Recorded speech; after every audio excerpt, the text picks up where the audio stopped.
Step into realms where the heart takes flight, where strategy meets the edge of night. The Dungeons, Dragons, and Psychology Podcast. Prepare your mind. Now be our guest.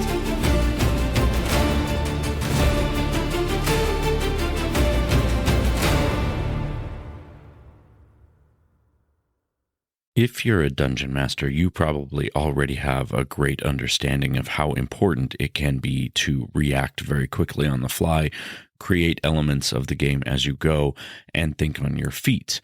That is what improv in role-playing games is all about. I'm Robert Walker, author of Session Zero, the DMG to writing great campaigns in any system, and this is my show where I teach collaborative storytellers how to have more immersive campaigns using psychology. And on today's episode, we're going to be talking about improving your improv, and we're going to be doing that with some familiar voices who you may remember from season 1, but we've also brought on the rest of their group today to talk about their show and how to improve your own improv, since their show is an improv comedy podcast. So let's go ahead and meet our guests. Hello and welcome, Cyclopids, to the Dungeons, Dragons, and Psychology Podcast, a podcast where all our PhDs are fake. I'm Dalton Riddle, joined by... I'm Michael Adair. Alissa Adair. And I'm Andrew Gehrlein. And this is not where we belong. No. The wrong podcast, guys. We're in the wrong place. It's I'm not scared. Oh, something. you guys do belong here. So first, welcome back to the show. Dalton and Andrew have been on before, but for the first time, I want to welcome Alissa and Michael. I've told the other two last time they were on the show that you guys have my absolute favorite all-time actual play podcast, and that still remains true to this day. It hasn't changed over the last few months. So Good, because the quality has dipped, and it's been noticeable for a lot of fans. They've been very vocal, so we appreciate your quality, loyalty. I don't think the quality's dipped. You know, I gotta say, you guys freaked the hell out of me with the Jack in the Box on the Christmas Dude, episode. So the we were fact that scared, you too. had to record that several times to get it right, oh man. And it was different every time. It was. Yeah. Yep. That Jack in the Box was definitely evil at first, and then it was nice. And we all got presents, but we had to record that episode 7 times Yeah. That's rough. due to technical error. So Gotta love technology. Yeah, it Yeah. was funny. My wife and I were riding in the car together listening to that episode, and like I told the other two last time, this is the only actual play podcast she even listens to at all. So it's you guys are like in very exclusive company. But we're in the car and you go in the room with just the Jack in the Box, and she turns to me, she grabs my hand and goes, "Are you going to be okay? Because I hate clowns. I freaking hate clowns." And Jack in the Boxes especially freak me the hell out. And not Dalton's alone. voice was so eerie throughout that whole thing. You did Yeah. really good, It Dalton. was. Thanks. Yeah. I really thought something horrible was going to happen right there. And what is a Jack in the Box but a spring-loaded clown, you know? Yeah, exactly like what it is. a clown designed to terrify you. The Yeah. worst That's clown. exactly what it is. I'm glad So- you had the same instincts as me. I immediately saw the room and I'm like, nope, I will not enter. Thank you. I know you were like, I'm just going to stand at the door. I'm not going in there. Yeah. So what's new with the show? It's been a few months since we've talked. Can you tell me a little bit about how it's growing and the community that's found you? Yeah, so, okay, I'll spearhead this one since no one else wants to say lot of anything. voices here. Wow, today, so- okay. Okay, so since the last time we were on, the show almost doubled, if not already doubled in size by both content that we have produced and just listenership that we've had. We're rounding up to almost 3,000 downloads across everything as of right now. Nice. We have found an incredible tabletop RPG community out there that have been nothing but supportive and kind. Robert, that includes yourself and your show. We have big plans for the future, so we're excited to see some things roll out.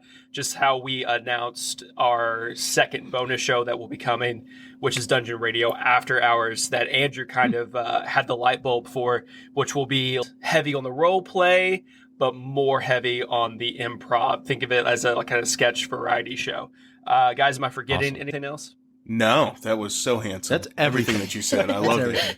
Very good. Very symmetrical and strong jaw and good. I love it. Good job. Thanks, Very buddy. attractive. Appreciate that.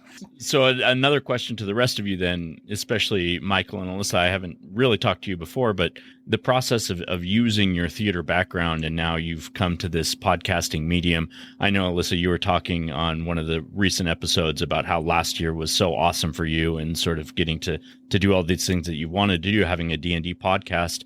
But can you tell me a little bit more about how it's been and how you feel about it? Since we all went to school for theater, we know people who are in the business. Mike and I are the ones who still live out here in LA.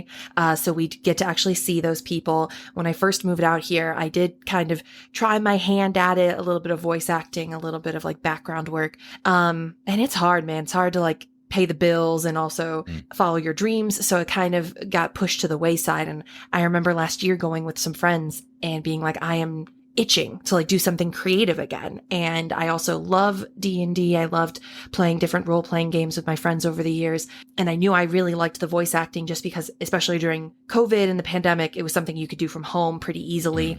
And again, still feel fulfilled and get scratch that creative itch. And so yeah, like when Dalton came to me with this idea, I was like, this is absolutely perfect. So I'm just so excited to not just be able to have a creative outlet again, but also to do it with my friends. Nice. I think it's good to have the background for the purposes of roleplay because we're all really used to obviously inhabiting the body of other characters and stuff. I don't think that it's necessarily a requirement for folk to take out a large student loan and learn like classical Shakespearean verse to play D&D, but it adds some flavor to it for sure. We all get really into the role. And I will say, playing with different groups, it's fun playing with theater people because it's just unabashed hamminess. And roleplay is a big part of the game for me. I don't know about everybody else, but when people are sort of shy about it and they're all about like, you know, let's min-max the character, let's beef it up, I'm all about battling, that kind of gets stale for me pretty quick. So to be in a group of people who all have this ability to turn on a different voice, or even like us, we're playing in a game where we're ourselves, but we're a heightened version of ourselves for sure. It's nice to be able to do that in like this safe space where everybody just lets loose and has fun. And we're just like grown children doing this basically. Oh yeah. And it's awesome. And I'm the same way. Battling is actually like one of my least favorite parts of TTRPGs just because it's so technical and so cold and calculated. It does give us time to like improvise cool ways to attack someone or be clever with how you defend yourself or the quips you say before you get that final punch in. But what I like the most is just the social interaction scenes. Like you're with a shopkeeper and you want to talk the price down, and maybe we'll spend 20 minutes just riffing with that person because that's like a vocal dialogue. It's like a dialogue combat. You know, you're trying to one over each other and everything. As well it should. Yeah. But it's some of that stays in. Dalton, And it's kind of fun. As our game master, he's really good at responding and being in character and yes-anding, as we've, of course, talked about last time. So Dalton has a big hand in making that part a blast, you know, to do those social interactions with other characters. Oh, yeah.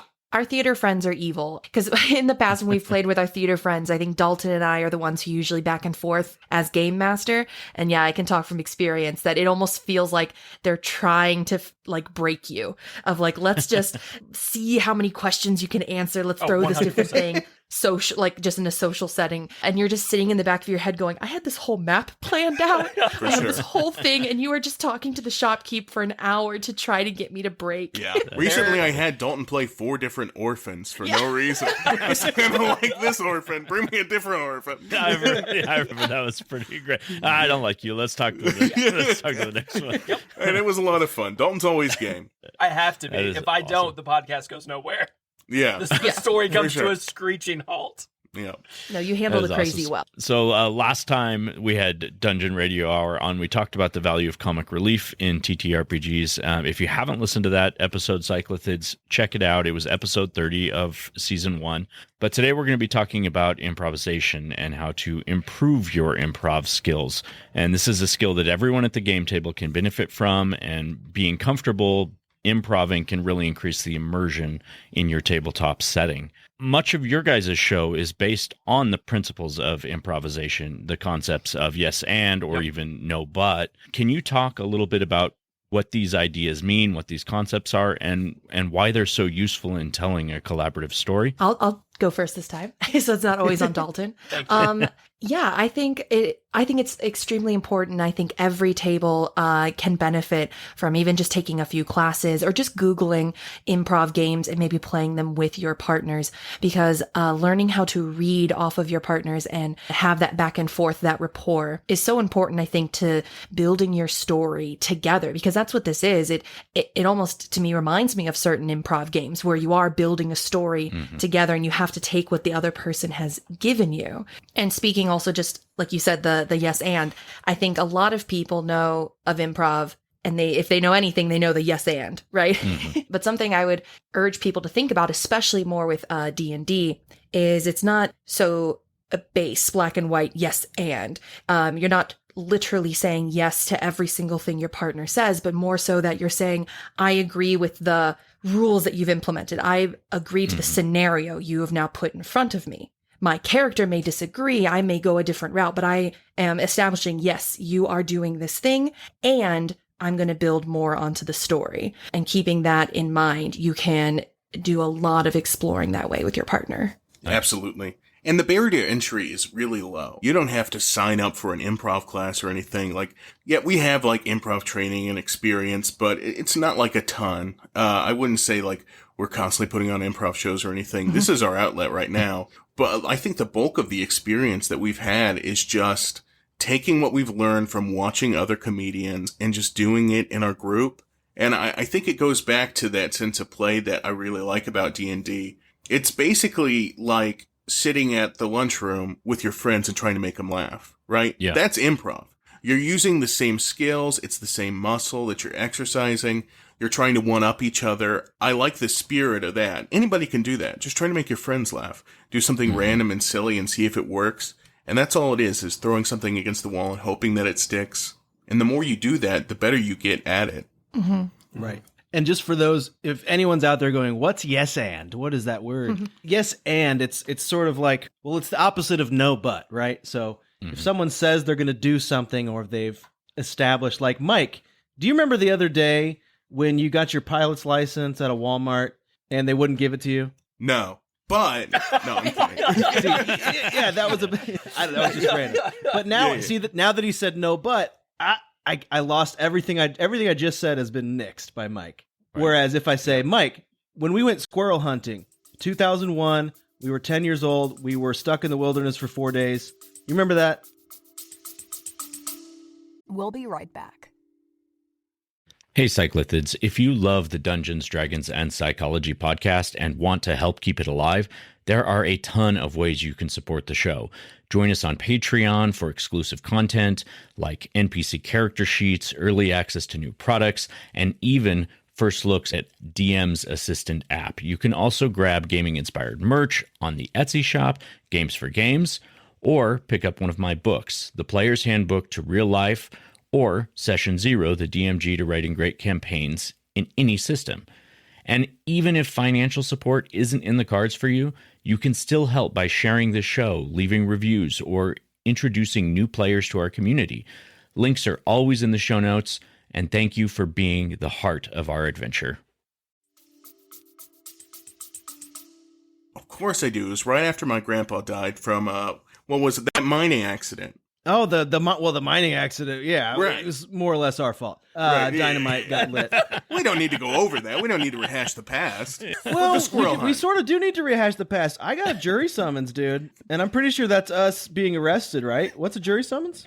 Listen, I treat those like parking tickets. I've gotten jury summons too. You just put them in a drawer. Yeah, over time, change your name, move to a different state. People forget, right? Yeah, but that squirrel trip was crazy. Yeah, the squirrel trip, absolutely insane. And that was, by the way, that was not an example of good improv. No, it wasn't. It wasn't, you guys. But you can evolve a conversation if you just go with what the person said. But just kind of roll with it. And I think that's what improv is. It's just you're if someone says they have wings, and as long as it's not insane to have wings, then they have wings, and that's fine. And you just go with it. Yeah. And then on the reverse it's side all of just that, about listening and reacting, honestly. Oh, go ahead. I'm just going to say, That's and then easy, on the reverse side of that, you do have no but, Robert, that you did bring up. And there are times when you play it into the story that it can bring everything to a screeching halt. But if you listen to the show, very rarely do I say no to anything that they throw at me. But every once in a while, I will give them a no but, because I need to shift the narrative into a specific direction so I can get them back on track. And that's another improv tool, that you're not agreeing to everything they're setting in front of you, but you are taking it, acknowledging it, and then redirecting so that the story can continue in the predetermined path, which you would have for, any type of module that you're trying to follow, or any story that you're trying to follow to get to your plot point. Right. Yeah, I think I was talking a little bit about the idea with some friends while we were playing billiards a couple of weeks ago. And I think that the no but scenario in the role-playing setting is a little more applicable, because there's so many times where, the characters are looking for something or they're investigating, and the no can really be based on the check, the thing that they roll on the dice, right? So if they're looking around and like, oh, do I find something I can use?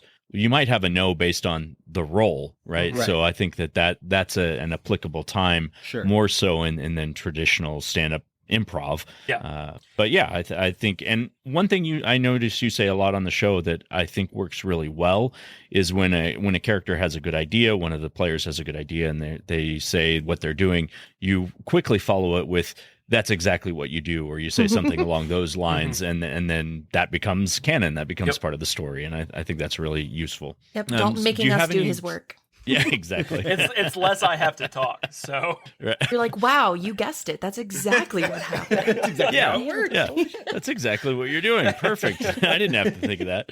Do you have any examples of times either on the show or outside of the show when the improv was just like magical, or on the other side of it when it didn't go the way as planned? I know you had one intro a few episodes ago that you were trying to do a one-word story. You turned it into one-sentence story, and that didn't work out exactly the way you planned. So here's the thing. You all heard the edit. Yep. You didn't hear us attempt that game, 7, 8 times, and it was a failed lot. miserably every It was single a lot. time. Yep. I cut only the better ones out, which were still meh. For sure. They're not all gems. We were definitely, that was a time when we were basically bombing each other, I feel like. Just for the 100%. bit. We ruined the bit for a bit. You know what I mean? Yeah. And it was also like, we are going to improv now. It was very robotic, and we are playing a game. But as like in our podcast, we're already improving. That's already an improv game. We just don't think of it like that, so it takes that pressure off it, probably. Well, and it's so relevant, because I think our biggest problem with that was that we got in our heads. We're so used to improving in a certain way that when we then went back to a game, we were overthinking. And that's a big rule of improv, is to not overthink. You just need to be confident and just go with your first instinct. Whatever came to your head, it is right. You don't need to focus on always getting the right thing out. It's just something. And that, I think that intro was a perfect example of us overthinking. Oh, for sure. I mean, and improv is inconsistent. You know, even if you watch like Masters, like there were plenty of bloopers and deleted scenes and stuff from Whose Line. Oh, that's a great example. You know, that's a universally loved show. But there's tons of stuff that ends up on the cutting room floor because it is just what it is in the moment. And it's not always great, right? But that's kind of the magic of it. When it really worked, it's better than anything anybody could have written. Yeah. Because it came out of spontaneity. It came out of truth, right? Yeah. Yeah. And so a really good one that I can think of where I felt like all of us were really clicking was the tavern scene where Mike ended up doing the roulette game. That was one of my favorite scenes. That one, and that also is such a good example of comedic improv, because Mike went in such an opposite direction. I remember just laughing so hard I couldn't talk, because I fully expected him to like take a sip, go, ew, this is pee, and then just stop drinking. And he's like, no, I keep going. And I'm like, why? I have to finish it. And turning that on its head was brilliant. Thank you. Was a great moment. It had me in tears. I think I told Dalton and Andrew, I was like taking trips back and forth between the mountains at that point, and I was like, you guys need to put a warning on your show. because you're going to make me crash. The some highest of compliments. And if we can just kill one of our fans, that'll be enough for me. And it's for a good cause, you know. It's Yeah. comedy. Yes. You Yeah, know, die not happy, you though, right? Robert. I do like you too much. We like all of our fans. No, I think it's about committing. I think good improv is about committing because improv doesn't need to be funny, and certainly sometimes the things we say aren't funny. I'm talking about myself, but I think as long as it comes from a place of truth and good improv, you're not only committing to your impulses and the instincts you have, committing and going for those, you're also agreeing to commit to the things your partner said previously, right? If by saying, yes, we did go squirrel hunting, that means you are collaborating with that person to commit to what they said, and they'll do the same for you.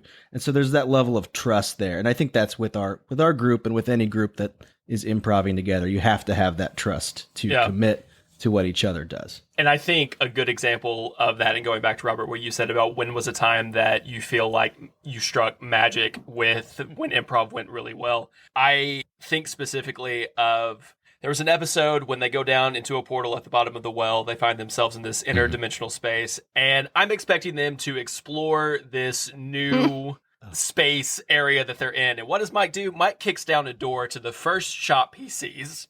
I wanted to know what was in there. Which Somebody dared me to kick open a door. no, I said I think I made a joke like, "Hey, Mike, let's kick open some doors," like generically. But you were like, "Yes, we will literally do that." which immediately made me have to think, okay, now I need an NPC for this door that he just kicked down, which gave birth to, Lumcheck, which eventually turned into a commercial, and Mike and I got to have this nice little rapport with that. Or when they were in the armory running from some dwarves and they asked if there was a trench coat in the armory. Of course there's not going to be a trench coat in the armory, but we're yes-anding. So you know what? Yeah, let's give Mike and Andrew a trench coat, and let's get, what do you call him, McAndrew the 34th or whatever his name was? Yeah. Something I don't know. like We that. were really tall. That's all I remember. Yes, McAndrew that's something. really McAndrew Biggleton or something like that. Yeah. I can't even remember. Tollington. Yeah. I think something on your show that also just kind of shows the level of improv dedication that you've put into it is you're not tying, Dalton, you're not tying exactly to the story that you want to tell. You've given control of NPCs to Andrew and to Alissa to change the story with whatever their NPCs do as well, which I think is really, really cool. Yeah. It adds a whole nother level of immersion and adds, more character voices that are available in NPC interactions than are normally around the table. And I think that's really just a great idea for dungeon masters out there. If you are struggling to find ideas, let your characters come up with some of them as well. It's really cool. And it's one of those things where, I give them bullet points like, hey, this is what your character knows. This is why it's important to the story. Other than that, go have fun with it. And I think the reason why we're able to do that is we have worked with each other for so long. There is that level of trust there. And Mike kind of brought it up in something he said earlier. We have created a safe space for one another to just be stupid. And at the end of the day, that is, I really think, the key to all of this is just be stupid. Have fun with it. Yeah. I think, that's a different, a big aspect of our show compared to other actual play, role-playing shows I listen to is that we really lean into the silliness and we lean into just whatever we all come up with and just roll with it and just see where that goes. We don't have as much structure as some others. And I like that. It keeps it very interesting where Dalton has on more than one occasion just been like, well, I thought the story was going to go this other direction, but I guess I'm just going to trash that. Right. You have to be willing to trash stuff. I remember when Dalton and Alissa are definitely our full-time DMs when we would play in California. I did DM maybe 3 times, and I sort of homebrewed this whole big bad evil guy character. And my first campaign, I had planned for him to escape, right? And we would just find him again later and fight him. Somehow they trapped him, and it was my first time DMing. I didn't really have the stats worked out, and they killed him, and they killed him quickly. And so I was like, holy shit, everything I had planned is out the door. So instead I was like, you know what, next campaign, I'm going to tell them that guy they killed was actually a good guy, and he was like their Nick Fury, and oh my god, so you have to be willing to throw out all your good ideas and just go with what the characters have presented you to do. Well, and that's why that's why improv is so important to role-playing games, is because if you wanted to write your own story from start to finish and you have this whole idea, you should go write a book. That's not what D&D is. That's not what role-playing is. It is collaborative storytelling. And so that's been probably the biggest thing for me when I was a novice game master to now, is that I don't write my endings at all anymore. I never have a plan in place because I don't want to railroad anybody. I don't want to pull that creativity from my players. I'll have a world and I'll have scenarios, and then it's like, have at it, because let's be honest, it would not go as I wanted anyway. Yeah. Yeah, I definitely agree with what you're saying. I still write from the backwards forwards because I usually think of like a cool idea at the end. But you're right; they never go that way. So even if I'll use my ending as an inspiration to start a story, the players always wreck it, or they come up with something so much better. Like I think that's probably the biggest thing when you're listening around the table and those creative juices are flowing between one person and the next, and you're as a dungeon master are accepting what they're saying. They come up with some of the best ideas that you'll ever hear in your life, and if you can latch onto those really great ones, I think that's amazing. Those are the best stories. Yes, it's the greatest when you hear a player go, "Oh my God, what if this is the twist ending?" And you're just taking notes off to the side, like exactly. And you're like, you know what? Absolutely. Yes, that is the twist ending That that I had planned all along. Yep. Or if I have something that's pretty good and they have something that's a little bit better, is there a way to merge them together so that their idea was kind of right and my idea was kind of right, and it's even this more elaborate, more functional thing that fits, better than any of us had come up with. Yes, Absolutely. It's all about that, just listening and reacting, just the back and forth. Absolutely. So can you give us any hints about your story, about what's coming up? What's planned for the future for Dungeon Radio Hour? You guys have done this really cool thing where the show is improv, but you're also putting in these really cool produced bits, which are great, by the way. I think it's the commercials that you guys put in are one of my favorite parts. Oh, those are Andrew's That's babies, all and Andrew.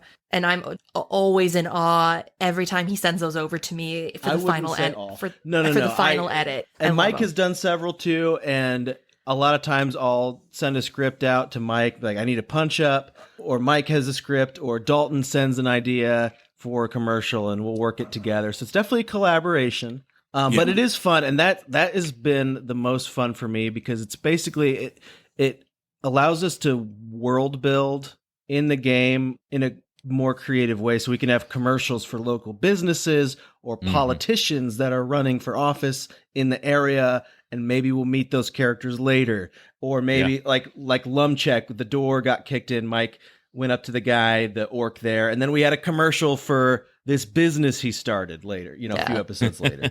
So it's fun way to world build, and it allows us to commit to the choices the other players made. Like Dalton invented Lumcheck, and now he's real and he has a life. And so it's been a lot of fun to put those And together. it also allows us to try something else besides improv, because it ends up being more like an audio sketch, which kind of plays into the radio hour thing that we're doing. Yeah. It almost becomes a variety show, which I think is really cool, and hopefully the audience likes it as much as we liked making it, because it's definitely fun to they're awesome. put together. I do think you're setting the bar pretty high for when you guys finally get some sponsors, because they're going to have to come up with some pretty funny spots to be featured on your show. Or give us full creative license. Yes, please. Right. That's the way. Casper That's the way. mattress, Blue Chew, whatever. Please give us Yep. your money, and we'll make ad spots for you. We'll write it. That's free labor. Yeah, I've already been thinking about how your guys' Better Help skit would go. I think it'd be pretty great. We're gonna make another sex hotline one. Oh yes. Yes. The Jeff one was great. I do have to tell you guys, like the characters you make, the NPCs you've made in your story, I've stolen so many of them and thrown them in my story. So they live on not just in your universe, but now they live on in my homebrew world That as well. is 'Cause amazing. I've had a Nora. Jeff is, especially after the commercial, I was like, oh, the way he's going to have with the ladies, like, I've got to have a character that just comes on to one of my other characters like that. In the worst way. Yes. Yeah. Hey, let's talk about sex. That was good. That was good. That was pretty good. Very good. Oh yeah, I'm stealing your guys' voices. too. I like it. Please, absolutely. If you could do them, take them. Yeah. But no, Jeff was actually Andrew's idea even before we started this podcast. Yeah. He was a character that would randomly show up in like games that Andrew DM'd, and we loved him so much that we found a spot for him in the podcast, which I'm so glad we could. Oh, before we Yeah. even started, I remember Dalton coming to me and being like, I will work Jeff somehow. So now Jeff the Wizard will be in this campaign. Some way, Well, and- somehow. Yeah.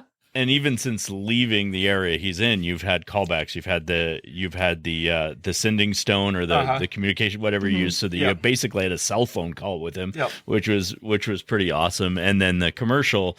So I think that's another great thing about these little spots is it's reminding the listeners what else existed in the world. So it kind of calls them back to earlier episodes and reminds them of the story along the way, which is really clever. If you didn't intend that, I would pretend that you did because it's really, really smart It was move. all planned. 100%. Yes, perfect. That's like what from the get-go. Yeah. Definitely Awesome. Definitely planned. All right, so let's go ahead and move on to Tricks of the Trade. All right, so normally in Tricks of the Trade, I start with an idea of my own, but I've got 4 people here, and that's a lot of ideas. I don't know if my listeners might get writer's cramp by the time they're done with all those ideas. So I've asked the crew from Dungeon Radio to give us each an exercise or a tip that you can use to improve your own improv skills. So whoever wants to start first, go ahead.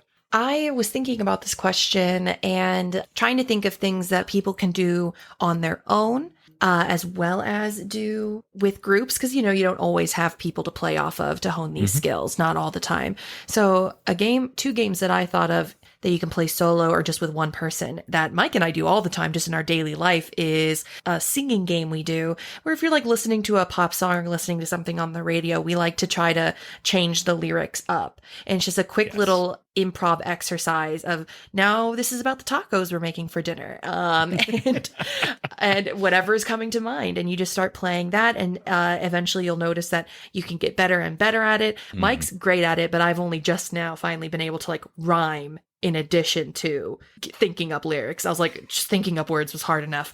Now I'll finally rhyme them sometimes. Or another game you can play with yourself or with a partner is just when you're out about like running errands and you just see something happen, see a scenario, just see a stranger. I like to play like this sounds bad, the stranger game. I was like, ooh, stranger danger. Maybe don't call it that. Different game. This podcast is not for kids, by the way. Don't play the stranger game. But start doing a who, what, when, where, why with them. Start building a character from scratch. I see this person. Oh, like making up a story about them? Yeah. Yeah, the story game, backstory. a stranger story. Like, where are they going? Who are they? And maybe even going next level if you've played that enough, just answering those questions, building them a story. The next level would be actually play them. Don't just think of the who, what, wins, but immediately go, what voice does this person have? Give it a voice and start improving there. Sometimes I just do it in my head, when you're waiting in the checkout line. Can be just a quick little time to stretch those skills. I love that idea. To play off that idea, that's one I do at home. I do it for my animals, though. Like, I give voices to my pets all the time, and it's like my best way to make my wife laugh is I'll just, my dog's got a real dumb voice, but hey guys, what are you, stuff like that. So, but they each have their own personalities, and it's a great way to do it because you're adding context and story and voice, and you're just kind of putting it all together. That's a wonderful idea. Thank you, Lita. And that's great for character work, like practicing character work and everything too. I was going to say I do a similar thing, but I don't speak to the animals. I just speak to myself.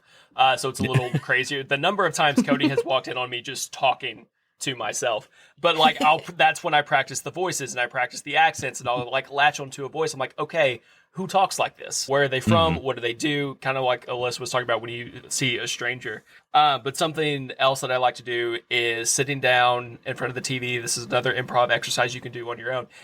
Turning on a show that you don't know, and muting it, and then making the conversations with yourself. That's beautiful. So, reading their lips, what are they saying? What are they doing? How is this impacting, the story as a whole? Which is another fun world builder, conversation builder social game that you can immediately put into your TTRPGs. Yeah, because if a character awesome. does something on screen that wasn't about what you were just talking about, you have to switch what you're saying. You have to you have to change it up. Yeah. I love that. It's like that whole Mystery Science Theater 3000. That's a great idea. I love that. Yeah. That's very cool. It reminds me of that Whose Line bit where they're looking at the black and white film footage on the TV. Oh, yeah. That Oh, game. yeah. Yeah, I love that game. Well, to kind of branch off of that, a lot of people, when you first start in an improv class, they'll tell you not to be funny. They'll say, just get used to doing improv, right? Yeah. But if you are going in with the intention of being funny, you can be funny from the get-go. Don't listen to anybody. Also, break rules. That's why they're there, right? There are occasions, like we talked about so far, where like you can say no, and that can still work. Because you can say no and also add information. It doesn't have to be a roadblock. That can just be a way that you can, move the story in a more natural way that fits your story better, right? On top of that, I think that it's important to note, like, when you're doing improv, it's not a magic trick. People think that, everything that improvisers do, it's right there, on the spot. It's not. We have these comedic wells that we go back to quite a bit. There are stock jokes. You're thinking things 3 minutes ahead while the other person's talking. It's something that literally anybody can do. Well, it's a skill, just like anything else. You're honing that muscle. You learn through experience what works, what doesn't. Yeah. And like you said, then you'll kind of collect this little well of knowledge. Of here's the Absolutely. stuff that works well. Here's what I can pull from. Right. Yeah. I mean, if that's how you continue to use your brain in these little games or at the table when you're playing D&D or any TTRPG, then you will just get better at that. And anybody can do it. You don't have to be like a trained comedian or anything like that. Nice. I Love think a good improv exercise, if you're specifically wanting to go for the comedy, because a lot of comedy comes from the unexpected, right? Like the tavern example, I said it was so funny because I really didn't expect Mike to go the way he did. And so that's usually a thing of turning it on its head. A game I used to love to play, so you would have to play with people, is the scene game, where you have two people go in and they start a scene. You want to be very physical with your scene. And then at some point someone would say freeze, and now you switch. One person will switch positions with someone from the audience, someone who's waiting. You have to get in the same physical position the other person was in, but now make up a new scene for why your arms are the way they are, right? So you could have had your arms up to hit a baseball bat. Now that's a sledgehammer. Now we're in the mines and doing something else. And it's a good way to turn things on its end. It's a good way of looking at something and saying, what else could this be? How can I turn this into something new? And that can really hone your skills specifically for comedic elements. For sure. Yeah, I remember that one. That one's a lot of fun. That one's so fun. It's a lot of fun when you're actually doing it. And the thing that exercises is surprising the audience, because that's the nature of comedy, is subverting all expectations, right? So even when like I also screenwrite and stuff, when you sit down to write a scene, I like to think of 7 different ways that you could take the scene, because the more that you can subvert those expectations, the better the audience is going to respond to it, because then they want to know what's going to happen next, right?